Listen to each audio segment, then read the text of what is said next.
Buenos dias. Buenos Buenos dias. dias. Turminha, hoje a nossa aula é a 8ª aula de espanhol.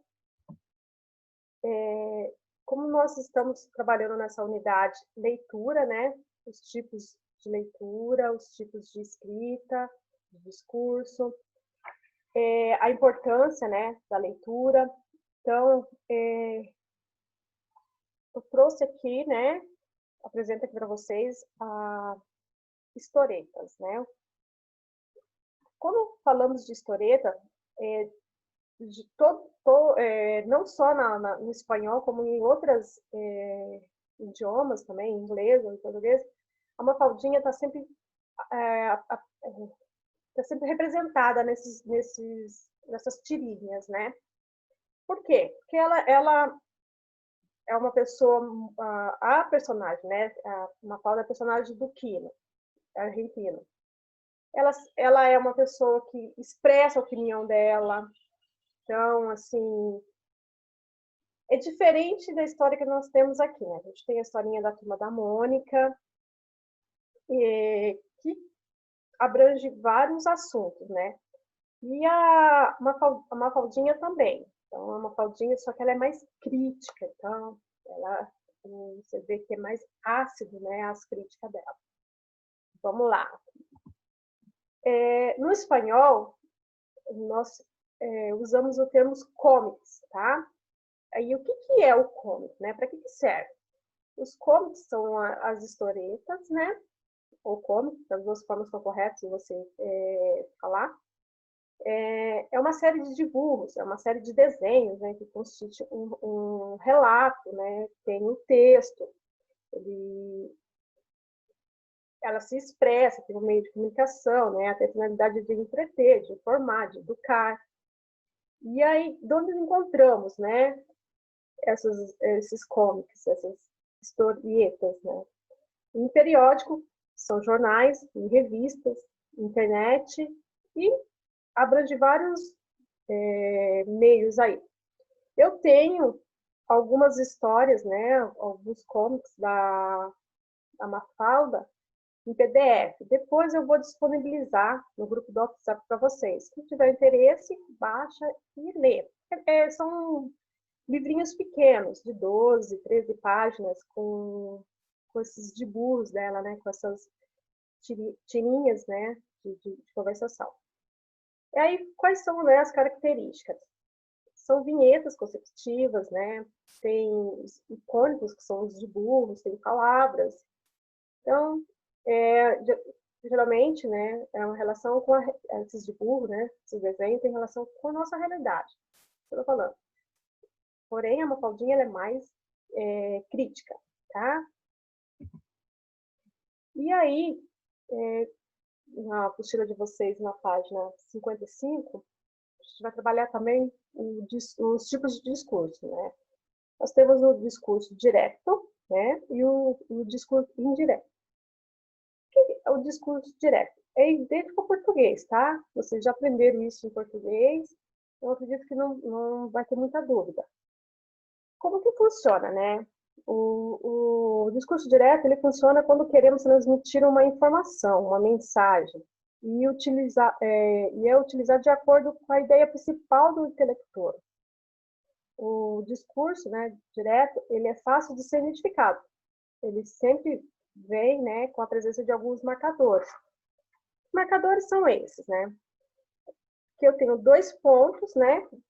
2 pontos, que seria em espanhol. Ele tem a presença de comillas, são as aspas. Ele tem a presença da raya, que é o travessão, tá? E aqui eu tenho um exemplo, né? Aqui, você está vendo que a ideia principal, né? Ela está entre aspas aí. Manuel dice, me gusta muito los coches. Então, você vê que a ideia principal, ela vem entre aspas, né? As comillas. Ok, turminha? E aí, o indireto. O indireto, ele transmite, né? A mensagem, a informação. E essa mensagem, essa informação, ela sofre, sim, algumas alterações. Por quê? Porque eu posso colocar a minha opinião, eu posso mudar a estrutura. O discurso, ele não possui a presença de alguns marcadores, como a gente tem lá no Direct, tá? E a diferença dele também para o Direct, ele pode ser transmitido no presente e no passado, ok?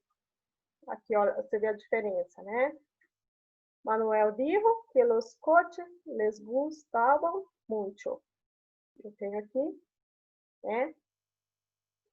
A forma estrutural dessa frase é diferente do discurso direto, tá? Aqui é a estrutura. É o verbo mais o quê. Então, você vai ver que sempre, quase sempre, né? No discurso a gente tem essa estrutura, ok?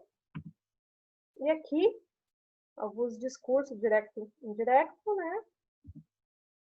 E aqui os pronomes personais, os pronomes que eu uso no objeto direto e no indireto, tá? Turminha, vamos lá para a apostila de vocês, na página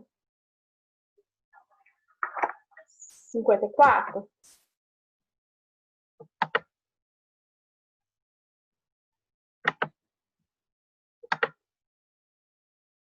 Aí na página 54, né, você tem um texto que ele fala sobre a importância da leitura, tá? Nesse texto, ela está falando que podemos dizer que a leitura é o meio mais eficaz para a aquisição de conhecimento e que enriquece nossa visão da realidade, intensifica nosso pensamento lógico e criativo, facilita a capacidade de expressão. Então, o que o texto está falando, né? Está falando que a leitura é um meio, né, de a gente adquirir conhecimento, né? Esse meio, ele abre a mente nossa, né? Ele enriquece o nosso pensamento lógico, ele traz uma visão da realidade, né? Você tem uma visão do que está acontecendo. E também facilita a sua capacidade de se expressar, né? Quando você vai escrever um texto, ou quando você vai escrever uma carta, um e-mail, quanto mais você lê, mais conhecimento você adquire, mais palavras novas você adquire, então o seu conhecimento intelectual vai ficando mais culto, né? Então, essa é uma das importâncias da leitura, né? E aí, ele fala aqui, né, que ler implica racionar. Então, que ler, né, você ajuda você, né, a racionar, a criar, a sonhar, e a se converter a seres mais tolerantes, né, à diferença dos demais, né, das outras pessoas, ok? E aí, você tem, não agora, mas depois vocês respondem aí. Você tem aqui 4 perguntinhas. A primeira pergunta aqui, ela pergunta, você está de acordo com o que disse a autora do texto? Por que a leitura é importante para ela? Então, você vai responder, tá? Depois aí você responde. Aí, na sua escola, tem biblioteca? Você usa? Quantos livros foram recomendados para você neste ano letivo? Então, no comecinho do ano, você recebe lá a lista, né, de materiais, e geralmente vem a quantidade de livros que você tem que comprar, né, adquirir para estar trabalhando no ano. Quantos livros foram? Tá? Aí a letra C, né? Aí uma perguntinha para você. Você acredita que a tecnologia fez com que as pessoas deixassem de ler livros? E aí? Você... Eu estava lendo esses dias atrás uma pesquisa que foi feita, né? Porque várias livrarias no Brasil estão quebrando, né? Muitas delas já fecharam as portas. Então, eu estava vendo que realmente o consumo do livro impresso, né, palpável, tem diminuído, tem aumentado a procura por e-books, são livros digitais. E nisso a Amazon aí está ganhando campo, porque ela investiu, né, na sua tecnologia, ela investiu na sua plataforma e ela está, assim, bombando. Então, a pesquisa que eu li, se eu não me engano, foi no G1, não lembro, eles fizeram um levantamento e realmente tem diminuído. Aí, aqui outra perguntinha, né? Na sua casa ou na escola, você utiliza tablet para ler um e-book? O que você acha desse recurso? Tá? Aí depois vocês com calma respondem aí. Aí na página 55, turminha, vai lá na página 55.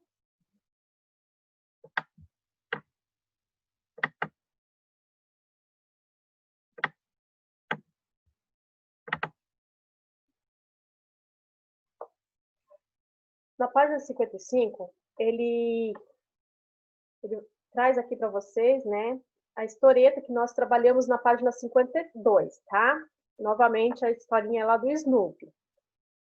E aí ele pergunta, né, se você gosta de ler e por que você gosta de ler e escutar essas histórias, né? E aí tem a historieta aqui. E aí, novamente, uma introdução aqui, né, que é o objeto, o discurso, né? O discurso direto e o discurso indireto, né? Aí tem aqui, né, as frases que estão lá na historieta do Snoopy.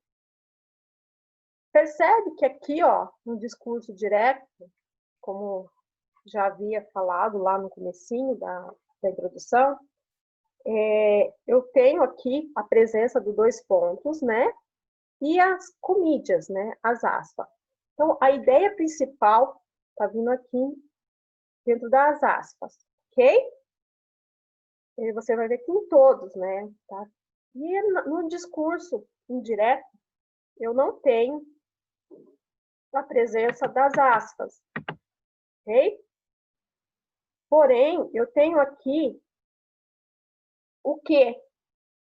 O que aí, nessa frase, ele é uma conjunção integrante, tá?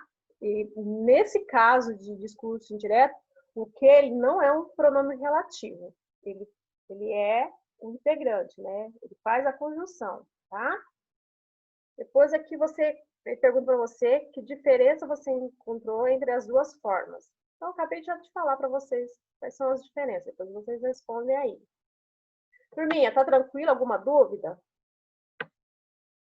Tranquilo, né? Então, vamos para a próxima página. Página 56. A página 56, novamente, você tem aí um resumo, né, do que é o discurso direto e indireto. Ok? E vocês têm alguns exemplos, depois vocês lê com calma, né? Aquela parte estrutural que eu falei para vocês de montar a frase. Então, tá aí. Aqui, né, na página 57, nós temos aqui 2 imagens, tá? E aí você vai, né, você vai dizer o que se passa nessas 2 imagens, ok? Aí era para fazer em sala de aula, discutir com os companheiros, mas como a gente está em casa, a gente adapta para casa. Então, você vai responder aí. Ok, turminha? O exercício número 2, nós vamos aqui, ó, no número 2, completar com o futuro imperfeito, né? Nós já vimos, né, os verbos, vocês também já viram em português, futuro imperfeito. Eu tenho aí, né, o pronome personal, Joe, e eu tenho aí o verbo. Então, eu tenho o verbo ver e tener, tá? E é como que ficaria, né? Eu vou fazer só a como exemplo, depois vocês tentam fazer, né? Conjugar os restantes. Eu tenho no... Eu anotei tudo. Oi? Essa é a resposta. Por favor, repete que eu não escutei. Yo no te tuve hasta las 10. Vamos. Não, tá errado. A conjunção fica assim, no futuro imperfeito. No te veré, de ver, né? Hasta las 10 de la noite. E aí, a frase seguinte é: porque seguramente Estaré. tendrei bastante trabalho. Eu tenho o ver e o tener. Então, eu tenho que conjugar o yo, que é o pronome personal, com o verbo ver no futuro imperfeito. A gente está falando de futuro imperfeito. Então, por isso, aí quando eu conjuguei o verbo ver, ficará veré, porque ele está no futuro imperfeito. E o verbo tener, tendrei. Ok? E aí, vocês têm a B, a C e a D para fazer. E a questão 3, ele pergunta para vocês, né? Sobre o que vocês, né, nos próximos tempos aí, se você tem algum projeto a curto prazo, a mediano ou a longo prazo, né? Se você tem aí algum projetinho aí. Então, todo mundo tem que reformular o projetinho aí de vida, né? Planejamento, todo mundo mudou. Então, o que você programou lá em janeiro já não é o mesmo agora em julho, né? Então, vamos fazer novamente o nosso projetinho novamente, né? Vamos nos reprogramar dentro do que é possível, né? Porque, por enquanto, tudo é incerto. Então, e aí? Você tem algum projetinho que você vai programar, né? Daqui 6 meses, 1 ano? Então, se você tem aí, escreve esse projetinho aí que vocês estão elaborando. Só que você vai usar, né, o futuro, tá? Então, você vai usando, porque você está falando de um projeto que ainda não aconteceu. E você está almejando para que aconteça lá no futuro, tá bom?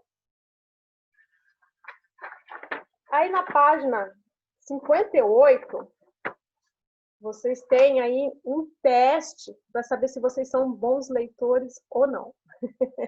Tem aí 20 perguntinhas aí para testar se você é um bom leitor, tá? Então, depois vocês fazem com calma aí. E aí, no final, ele pergunta assim, o que você achou, né, desse teste? Você é um bom leitor? Você vai escrever lá depois, tá? Então, eu quero saber, hein? Vocês também têm aí como tarefinha de casa, essa daí, ó, essa tarefinha de casa, vocês não precisam escrever numa folhinha à parte, vocês podem tirar foto e me enviar, tá? Aí tem aqui na página 59 uma introdução dos porquês, ok? Então, você tem uma introdução dos porquês e a página 60 também, continuação, né? E aí tem os exercícios para você estar fazendo, tá? Então, vai ficar aí para vocês como tarefinha de casa esses exercícios que nós trabalhamos hoje. Alguma dúvida, turminha? Professora, para fazer a página 54 até a 60? Isso mesmo. Lembrando que a página 58 e a página 59, né? 58 é o teste, né? Para vocês. Tá? Então, uma coisinha bem simples, tá, turma? Não tem nada de de difícil, né? Porque tudo coisa que nós já trabalhamos, vocês têm um resumo, né, de tudo isso. Tem aqui, ó, na página... Aqui, ó, o questionário aqui para vocês responderem de 20 perguntinhas para descobrir se vocês são bons leitores ou não. E aí, as respostas, né? Vocês podem ver que a maioria dos exercícios, a maioria das respostas é individual. Cada um vai responder aí, né? O seu ponto de vista. Então, isso também você já está treinando o seu senso crítico, né? Está treinando a sua visão. Então, quando você escreve, você está trabalhando o seu lado intelectual, né? Então, por isso que quase todas as perguntas aqui, né? Resposta pessoal, né? Então, para vocês trabalharem mesmo esse lado crítico de vocês, esse lado intelectual. Turminha, ficou alguma dúvida? Se a hora que vocês executar o exercício tiver alguma dúvida, manda a dúvida para mim, tá? No WhatsApp, no meu WhatsApp privado, me chama lá no WhatsApp. E assim que eu puder, eu entro em contato e a gente tenta trabalhar essa dúvida, tá? Tá bom. A nossa aulinha está terminando, tá? Eu desejo aí um abençoado final de semana para vocês. Cuida-se, tá? Cuida-te. E a aula da próxima semana já é gravada, então. Ok? Ok. Bom final de semana. Hasta luego. Hasta luego. Hasta luego.